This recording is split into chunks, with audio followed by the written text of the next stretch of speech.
Un grand format consacré aux ventes sur Internet en progression de 20% chaque année au détriment du commerce traditionnel. En Picardie, le secteur attire de nombreux candidats. Quelques géants y sont même installés.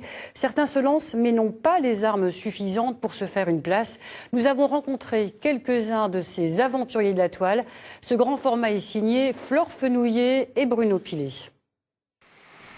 Les temps changent. Posséder une vitrine en plein centre-ville n'est parfois pas suffisant pour gagner sa vie.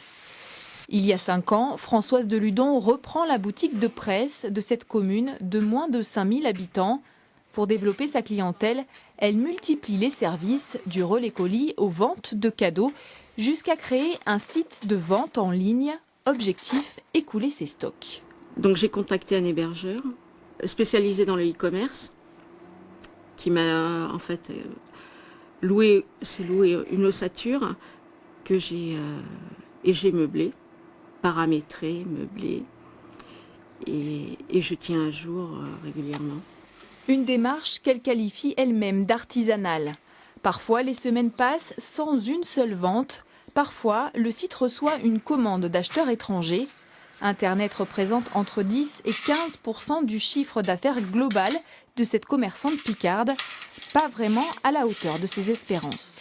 Oui, je pensais que ce serait plus facile, mais en fait, il faut travailler énormément son référencement, il faut être à la limite peut-être beaucoup plus disponible. Sur la toile, apprendre à tirer les ficelles prend en effet beaucoup de temps, mais sur un marché qui explose, nombreux sont ceux qui tenteront leur chance. En 5 ans, le chiffre d'affaires français des ventes en ligne a été multiplié par 3 pour atteindre 31 milliards d'euros l'an passé. Alors, comment tirer son épingle du jeu? Pour en savoir plus, rendez-vous dans la cour des grands. Non loin de Senlis, cette ancienne distillerie a retrouvé une seconde jeunesse. Fleurs de Hollande, Rose du Kenya ou Pivoine de Corrèze y sont livrées quotidiennement. Nous sommes chez l'un des leaders français de vente de bouquets sur Internet. Spécialistes dans leur domaine, ils étaient 5 à se lancer dans l'aventure au début des années 2000. Le site de production et d'expédition emploie aujourd'hui 90 personnes. On est dans le tout est possible. Mais en fait, ce n'est pas tout à fait vrai. On croit que tout est possible. Le marché est énorme, c'est toute la France et le monde entier. Mais la réalité, elle est assez difficile. C'est-à-dire que pour conquérir un marché aussi vaste, il faut aussi des moyens importants. Et ça ne se fait pas petit à petit, il faut quand même des gros moyens. Dans ce secteur où l'on est à un clic du concurrent, tout est affaire d'équilibre financier et de marketing. Un poste qui emploie 6 personnes chez cet expert de la vente en ligne. Des fournisseurs dans le monde entier, une centrale d'appel au Maroc et ce site d'expédition à 2 pas de l'autoroute du Nord. Rien n'est laissé au hasard et encore moins l'idée qui doit remporter l'adhésion du client. Voilà les colis qui poursuivent leur chemin. Donc jusqu'à la photo preuve que l'on prend, preuve du bon colisage du colis justement, donc avec le bon bouquet, le bon accessoire intérieur. Et cette photo-là est reçue par mail au client acheteur et pas à son destinataire, puisque 95% des envois ici sont des cadeaux. Julie Deschamps ne joue pas dans la même catégorie. Cette Isarienne passionnée d'animaux espère pourtant se faire une place dans le monde du commerce en ligne. Après avoir cherché sur Internet sans succès des produits pour ses NAC, nouveaux animaux de compagnie, elle décide de se lancer. Son site est en ligne après 6 mois de travail et 10 000 € investis pour le développement et l'achat du stock. Même si on a fait des études de marché au préalable, on ne sait pas du tout ce qu'on va vendre vraiment, réellement. Donc oui, ça représente un gros investissement de départ, en effet. Et faut savoir qu'il y a certaines choses que forcément on écoule plus facilement que d'autres. Donc des fois, on se rend compte qu'on a fait certaines erreurs à ce niveau-là. Rendez-vous à la Chambre de commerce et d'industrie de l'Oise. Depuis le début de son aventure, Julie est suivie par le service dédié à l'économie numérique.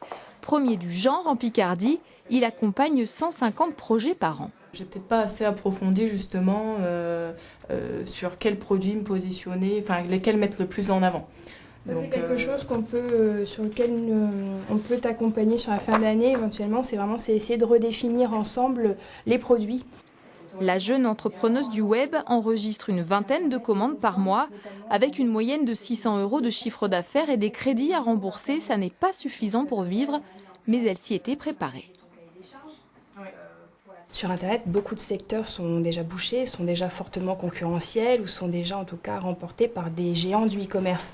L'avantage du projet de Julie, c'est qu'il est vraiment sur une originalité liée à ses produits. Il est sur une niche commerciale et répond vraiment à un besoin qui est encore en tout cas sous-développé sur Internet. En 5 ans, le marché du web a énormément évolué. Il faut savoir reconnaître les idées qui peuvent avoir de l'avenir et aussi apprendre à les mettre en œuvre. Tout ce qu'il y a derrière la toile, à savoir comment gérer un site et choses comme ça, c'est quand même relativement... c'est pas simple, je veux dire, il y a quand même des notions à avoir, c'est un minimum. Bah voilà, comme on disait tout à l'heure, les conditions générales de vente, les mentions légales, ensuite tout ce qui est marketing, tout ça, pour moi... ça s'apprend pas comme ça. C'est pour ça que d'avoir suivi une formation, ça a été pour moi très important. 1 an après avoir démarré son projet, la jeune Isarienne évalue le chemin qu'il lui reste à parcourir pour améliorer sa boutique en ligne.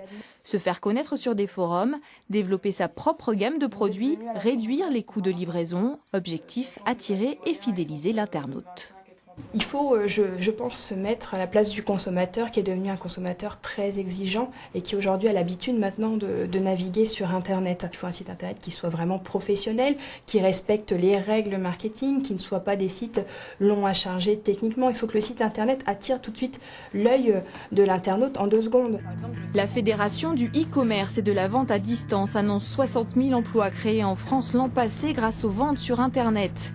Alors, en ces temps de rigueur et de crise, le secteur prend facilement des allures de nouvel Eldorado. Mais attention au mirage, la conquête du web ne se fera pas sans effort.